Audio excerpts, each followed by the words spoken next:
Сегодня в Челябинской области проживает более 200 тысяч татар. Чтобы привлечь внимание к национальной культуре, региональный конгресс татар выпускает телепередачу и газету на татарском языке. С большим успехом проводит конкурс красоты «Татар Кызы».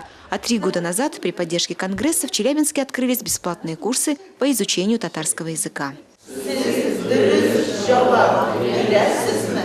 За партами люди самого разного возраста и профессий.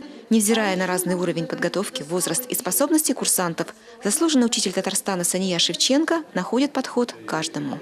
За то, что они стараются прикоснуться к своим корням, и то, что у них, благодаря, может быть, нашим урокам, просыпается генетическая память, это дорогого стоит. Поэтому я их всех люблю и уважаю. Когда есть желание чему-то научиться, этому ничто не может помешать. Ни расстояние, на курсы приезжают со всех концов Челябинска, ни позднее время занятий с 7 до половины 9 вечера.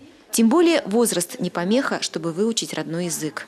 Мне вот 51 год, и в советское время у нас национальности не приветствовались, общность советский народ, поэтому как-то не культивировалась вот национальной традиции. К бабушкам, дедушкам мне не пришлось ездить, в основном в пионерских лагерях.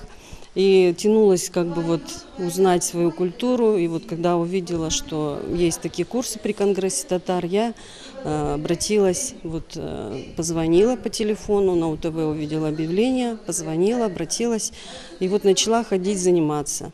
По словам курсантов, если заниматься стабильно, то со временем получается понимать не только бытовую речь. Пополняя словарный запас преподавателям в группе, они с удовольствием начинают смотреть и телепередачи на телеканале ТНВ. Легко ложиться. Вот прямо, знаете, вот такое вот очень родное вот это вот ощущение, да, там, как возвращение в детство. Вот, ну, очень какие-то позитивные ощущения вот от этих занятий. На занятия курсанты спешат с работы, из института или школы. Как магнит их притягивают теплая дружеская атмосфера, чуткий преподаватель и, конечно же, родной татарский язык. Альфия Габдушева, Ольга Кисленко, Михаил Драков, ТНВ, Челябинск.